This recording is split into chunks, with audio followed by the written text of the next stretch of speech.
morning. Good morning. How y'all doing today? My name is Lachelle. I talk about faith. I talk about the Lord. I talk about relationships. I talk about just about anything that got to do with life in general. So today I'm going to be touching on they will spin the block. Yes, they will spin the block. Who are they? People that you used to be in a relationship with, an old friendship with, that you may ended it, but they're coming back. They're coming back. Oh yeah, they're coming back. They're going to spin the block. They always do. They always come back, and you need to prepare yourself for when they come back. You know, when they come back, it does not matter how the relationship ended. If God told you to leave that relationship and to walk away, you need to be obedient and stay in alignment and keep looking towards the hills. Keep on going, because they will be back. And when they come back, they're not coming back because they have a change of heart. Majority of the time, they're not coming back because they have a change of heart. They're coming back because they want something from you, or they done seen you move on with your life and they don't like that. You're starting to look good. You're starting to do better with your life and they don't like that. So I'm here to tell you, they will spin that block, baby. Just rest assured, they will spin the block. I know some of y'all may be wanting some of these people to come back for whatever reason. I don't know how the relationship or how the friendship may have ended, and you want some type of closure. You're looking for some type of closure from these people, but and no. We don't go back. We don't go back, because there's nothing in our past that's going to determine our future. By looking back, there's nothing in our past that's going to determine our future. We have to continue to look forward, regardless if these people come back on their knees begging. It was a reason why that relationship ended, okay? It was a reason why that friendship ended, okay? So when they spin that block, you got to be prepared. You got to be in the word of God. You got to be prepared to stand 10 toes down on your decision, and remember why you made that decision to walk away from that toxic man or walk away from that toxic woman. I don't care how much you love them. I don't care how much you love them, because you have to love yourself enough to say enough is enough. I'm not going to go back to the same thing, the same situation, or the same people that broke me. I love myself this time around too much to give something to people that didn't even validate it when we was together. So what they spinning the block for? Just to see what you up to. Just to see how far, what you're doing without them. Because majority of the time, they don't have a change of heart. Majority of the time, they don't have a change of heart, because the thing is, when you allow people to come back during that time of separation, these people obviously been out into the world and they connected with somebody else.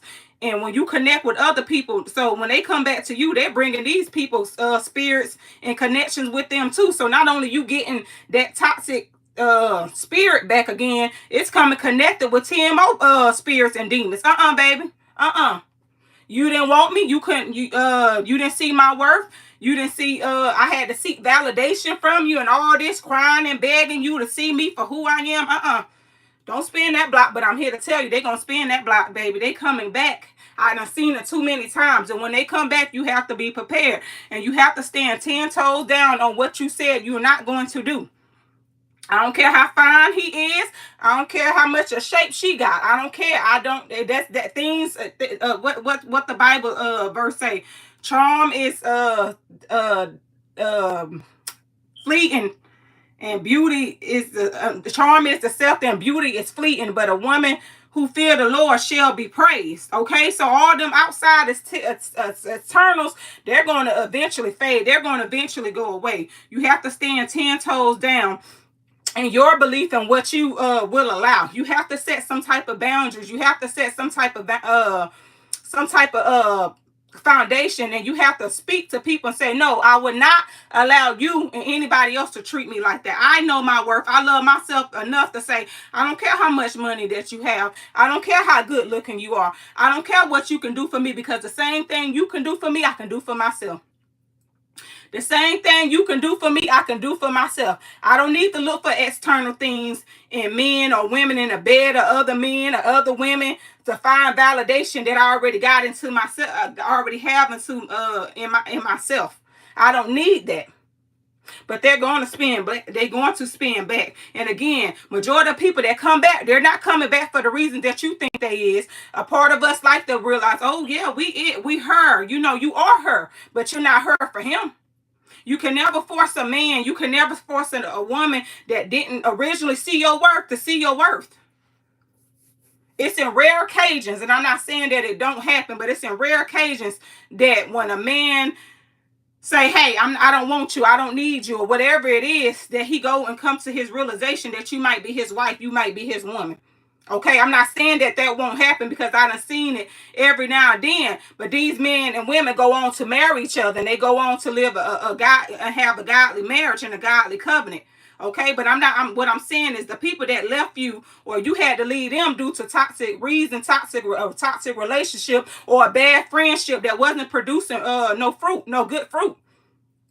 That the Bible and the Word tells us a good fruit should be produce good. A good tree should be produce good fruit, and a bad tree going to produce bad fruit. So you test people by their spirit. You test them by the way they live, not only in public but in secret. In secret, and why nobody's looking, because a lot of people a lot of people show up with the person that they want you to be deceived by, what they want you to see, what they want people to think they are, but that's not who them people really are. That's not who some of these people really are. So you got to test the spirit. You got to test that spirit. You got to go into prayer and say, Lord, who are they? And sometimes you can discern. Sometimes your soul don't sit right. That be that intuition. Men and women got it, but women got it stronger. You got to stop looking at the external and look inside and what your heart do. You got to look inside at these people and see what's going on. So when they spin the block, it's not a flex. It's not a flex. Don't go write no long paragraph. Don't go back on your word. Don't go back on what you said you weren't gonna do. I don't care again how good looking they are, how much money they said, or how much they said they changed. You have to test the spirit. And why would you go back when you got a promising future, when the Lord said, I have better for you? Don't never go back to a situation that God has taken you out of. Do not go back to a situation that God has taken you out of. It's nothing there for you. If God seen to it, they say this is over with, this is done, then why would you take yourself back into a situation like that? Why would you go back? I don't care what type of promises. They say I worked on this and I worked on that. It's done. It's still, especially if it was toxic, especially if it didn't bear no good fruit. You test the spirit of somebody. Don't just go hopping in beds and hopping in cars all because of what they look like on the outside. We all know looks can be deceiving. We all know that looks can be deceiving. You have to be strong enough to say, I deserve better. I deserve more. My Lord has better for me. He has more for me. So I won't go back. As bad as my flesh is desiring you, as bad as my flesh wants you, I long for those old things. But those things, those feelings are fleeting. They're going to leave over time. The more you grow in the Lord, the more you start to find yourself and you start to speak life back into yourself and you start to speak positive affirmations, you're going to see. You may look back and say, oh, what was I thinking about him? Oh, why was I so crazy about her? That's the Lord working in you. He's going to do a new thing in you, but he cannot do a new thing in you when we know they're going to spin that block. And they're going to be able to come back and you're going to answer that door every time, or you're going to answer that text message every time, or you're going to pick up to their phone call every time.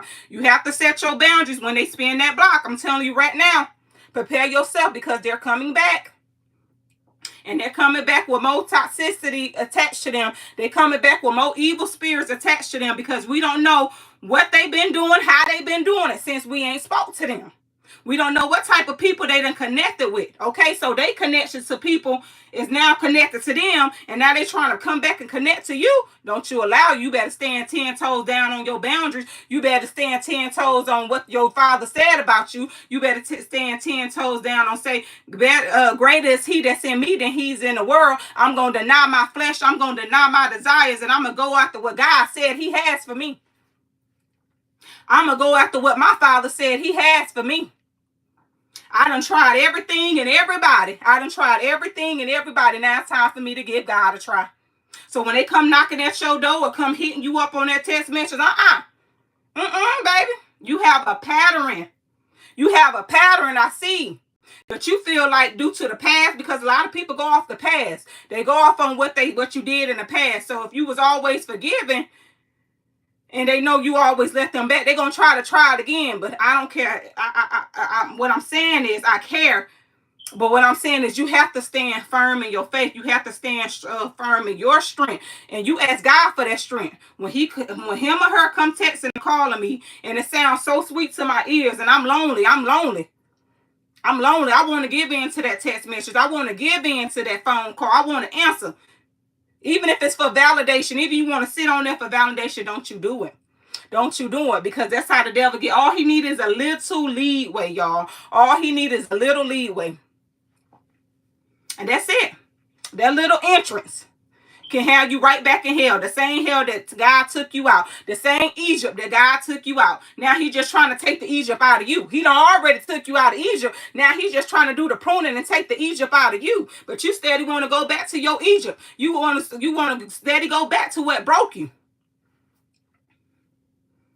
When they come spinning that block, that door closed. It's a nail in that coffin. Ain't no coming back, baby. God done delivered me. Toxic or not, when he said it's so, God's word does not come back to him void. If he spoke it, then it's done. But at the same time, he gives us free will. God gives us free will. He's not finna come pressure you. He's not finna make you do anything that you don't want to do. He gives you free will. But at the same time, if he done took you out of a situation and gave you an open door to freedom, to deliverance, why wouldn't you take it? Why wouldn't you take it? Yes, it's going to get lonely. It gets lonely for the best of us. Yes, we going to want to go back. That's the flesh part of us. We going to want to go back because that's all we know is comfortability. We're humans. We tend to go back to what comforts us, what we feel comfortable in. But if it ain't growing you, and if it's hurting you, and it's causing you to stay up in the middle of the night questioning your self-worth and questioning your valuability, then what are you doing there? What are you doing there? So they're going to spin the block. They're going to come back, but you need to continue to look ahead. I don't care what they say. It can be a family member. It can be an old friend. That friendship, that relationship ended for a reason. God sought you out that relationship for a reason. Don't go back. That's how soul ties is made. Strongholds are made of the flesh. Don't go back. It's not worth it. It'll never be worth it. Especially when God done showed you the promised land. And he told you, I got better for you. I got better for you. So when they get the knocking and that phone get the ringing, you already know what you need to do. You already got the strength that's embodied in you, because God will give you strength in the areas of your weaknesses. He'll give it to you if you ask for him. If you ask him, he'll give it to you. But you just got to trust God. You got to trust God that he'll do it for you. So when they come spinning that block back, I ain't the same man when you left me, when you ran off, when you dogged me and said I wasn't making enough money. I ain't the same woman because I wasn't built enough. I ain't the same woman when you left. I'm different. I'm gone. I'm healing. I'm healed. And that's another thing. Don't let people come back in the midst of your healing and you done healed and you done the self-work. You done all the self-work to heal yourself. Don't let them same people that broke you, that did not care if you was up in the middle of the night crying yourself to sleep, that can care less about coming home to you. Don't let them break you. Don't let them people come back to you.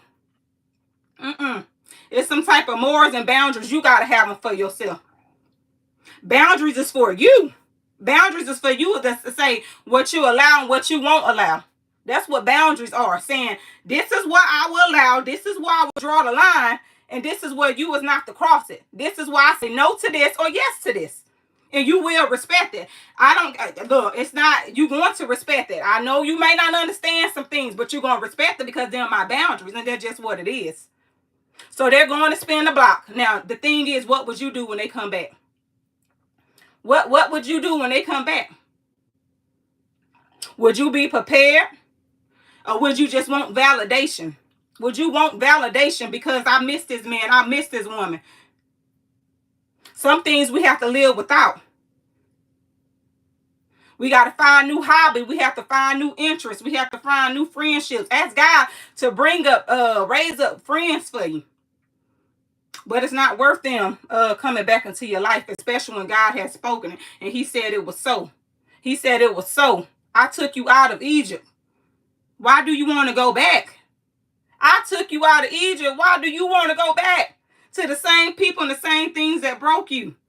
They don't care. They haven't changed. Matter of fact, they coming back to destroy you. They coming back to leave you in worse condition than what they left you in when they first left. They coming back to leave you in a worse predicament than when they first left. So, baby, this time around, when they circle back, they coming to destroy something. Especially they see you living your best life. You posted on social media. You're looking good. You're feeling good. Oh, they coming back. They don't like that. They don't like that you able to live without them. They don't like that you able to live without them. So that's what you're going to do. You're going to stand 10 toes down on your boundaries. You're going to stand 10 toes down on your beliefs and for your morals. Never compromise your morals or your belief for somebody else. You don't do that. You do not compromise your beliefs or your morals for somebody else just for them to see your worth. A man that truly love you, a woman that truly love you, they see it. They'll see it. You don't have to compromise anything. You wouldn't have to compromise anything for them to see it.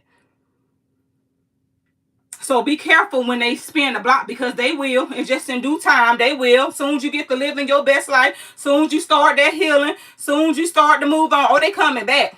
But don't get too prideful. Don't get too boastful and say, oh, I knew they'll wake up, because, baby, they ain't coming back for that. They coming back to destroy. Because they don't like that you out here living your best life without them. They don't like that you don't need them. And maybe it was at a point that you did tell them, I can't live my life without you. But, babe, I'm sorry to tell you, there was a piece when I spoke those words over myself and said that I couldn't live my life without you. I was in a broken place. There was a broken portion of me that was talking. Because this young lady or this man that's standing right here before you, babe, I'm out here living. And I'm living for the Lord. And I'm living righteous. I'm doing good. I'm feeling good. But they're going to spin that block. They always do. They always do. Now, you just prepare yourself. That's it. Prepare yourself and stand firm on your convictions. Stand firm in your morals and your belief. Don't ever compromise yourself for nobody. For nothing. If they don't see it, don't make them try to see it. Stand on it. If they don't see it, they don't see what you bring to the table, then so be it. God bless you. Take care. Have a nice life. That's how I go. God bless you. Take care. Have a nice life. Because I know who I am. I know who my Father told me I am. My Father told me who I am. I am loved. I am loved. I am loved. I don't care if you don't want to love me. I love me enough to know that my Father told me I am loved. So when they spin that block, and they will, prepare yourself and know that when they come back with more spirits and stuff attached to them. And they come back looking for validation. They come back to see if they still got it like that with you. They want to see if they still got it. To where you open up your door and you give them everything that you really ain't got to give, because you ain't even giving it to yourself. So how you got to give it to them? But the little that you do got, they want to see if you're going to pour it back to them. And all they going to do is leave you more damaged, leave you more broken. And then all the little healing, the healing that you started to do, you're going to have to start all the way back over. You're going to have to start all the way back over. Because you don't let them come back. And every time they come back, they take a piece of you again with them. Them long text messages that we used to send out, my ladies, and probably some of my men. So them people don't read that. Them people don't read them long text messages we send them. Not for real, for real. I remember when I used to do that, send that long text message, drawn out, expressing all my emotions up in there. And it's just that one word reply, I'd be like, okay. So you telling me I done sent you a long text message expressing my feelings and expressing how I feel about you, and the only thing I get back is, okay. That goes to show you where you stand in a person's life right there. That goes to show you where you stand in a person's life right there. I done sent you this long text message and I'm expressing to you how much I love you and how I'm feeling right now. And if we gonna make it, and you just say, okay. And then when I get on the phone, we say, I ain't reading none of that. Them people don't read none of that stuff. Them people don't be reading none of that stuff when we send out them long text messages and long things. They don't be reading none of that. They don't read none of that. So we got to have enough self-respect. We gotta have enough self-worth to say, you know what? Enough is enough. And you know when you're tired, you won't go back. That desire going to be there to go back and to reach back, because comfortability and loneliness will put you and have you with people that you wouldn't even ordain to even talk to in the beginning. You hear me? Loneliness will put you there. Desperation will put you there. Lack of healing will put you there. Okay? With people that shouldn't even have a conversation with you. But it'll put you there. So when that desire and that itch of that flesh, because it's going to get the itching, baby. It's going to get the itching. Them numbers, you got to get rid of them numbers and start deleting and start blocking and stand on it. Delete, block, delete, block, delete. And stand on it. Because if you don't, that desire to go back into Egypt going to be there. The desire to go back to them same people that broke you, that can care less about how you stayed up all night waiting on them. You stayed up all night crying yourself to sleep. They don't care. So you have to block and you have to delete. And you have to say, I know that my Lord has better for me. I know that he has better for me, because he will never send somebody in my life that's going to destroy me. That'll have me up worrying about them, that I'm crying myself to sleep. God will never send you nobody like that. I'm here to tell you, God, but you can have your ups and downs in a relationship, but that ain't it. To willingly come back and destroy you. And when you try to express your feelings to them, they can sleep while you on the other side of the bed crying your eyes out trying to figure out what you did wrong. Nothing. You just with the wrong person. And sometimes we put our own self in that predicament. But you have to go on. Set them boundaries. Stand firm in them. When that flesh get the itching, and it's going to itch. And when you want to call him or you want to call her, remember, God took me out of this. I prayed for so long for God. God, don't you see my tears? I thought they said that you count tears. I thought you told me you had a plan for my life, and this ain't looking like a plan for my life. This ain't looking like what you told me it was gonna look like. This ain't what. But so when he delivered you, stay out of it. You ain't gonna ever be able to meet the man or the woman or that friend that God has ordained for your life if you keep on attaching yourself to something that God said is not for you. If you keep on deliberately attaching yourself to some people or some things that God said, no, what are you doing? You're going to prolong your blessing. You're going to delay it. If you ever see it. And then you're going to start growing angry with God because you're going to feel like he lied. But this is the thing about God. He does not lie. He's not a man. His word will never come back to him void. He's not a man where he should lie. Everything that he said that he has for you, he has for you. But you got to remember, and you got to accept it, and you got to believe it, and you got to do your part. See, a lot of us want God to give us the blessing, but we don't want to do the part that we have to work for it. I've been there. More than times I can count on my hand, more times than I can remember, that we want God to bless us, but we don't want to do the work for it. So when he delivered you out of Egypt, it's good to stay out of Egypt and say, I'm not going back to what broke me. I'm not going back to what could have took my life. I'm not going back to what destroyed me. You got to have greater sense than that. And say, if I got to go at it alone, then I'll go at it alone. That's just what it is. I'll go at it alone. And you got to trust God that he going to raise up a man for you. He going to raise up a woman for you. But first, seek first the kingdom of God and his righteousness. Seek his kingdom first. Because if you don't heal and you go back into another relationship, baby, all you doing is destroying that other man or that other woman. So when they spin that block, stand firm. Stand 10 toes down and say, baby. I ain't going back. Relationship or not. I'm healing and I feel good healing. It feels good to be free. It feels good to be delivered. All this feels so good to me. Thank you, God, for the healing. Thank you, God, for the deliverance. Thank you. It was good that I was afflicted, because now I'm seeing the ugly side of this that I couldn't see while I was with that person or in that friendship. I couldn't see it. I seen what my eyes wanted to see, but you gave me eyes to see like you and to hear like you. So I thank you, God. Don't take your presence from off of me. They gonna spin that block and you just be ready. Oh, they coming back. But you, as I said before, and when they come back, they coming back with more things to attach to them, more spirits attached to them. Because when they was out and disconnected to you, they was already engaging with other people. And so now they coming back with more spirits attached to them. And if they come back, they gonna try to attach it to you. And all that healing gonna be in vain, and you don't want that. So again, they're going to come back. Don't take it as validation. Don't take it as a flex. Say, oh, now you want to see my worth. Oh, now I'm value. And sometimes it ain't. It's the majority of the time it's not that. They're coming back to destroy you. And even if it was that, God will give you confirmation. God will give you discernment in areas. He'll give you discernment. So I just want y'all to stay encouraged. Be blessed. And God bless you all. And just like I said, stay encouraged and be blessed in the Lord. And until next time, I'll talk to y'all later. Bye-bye.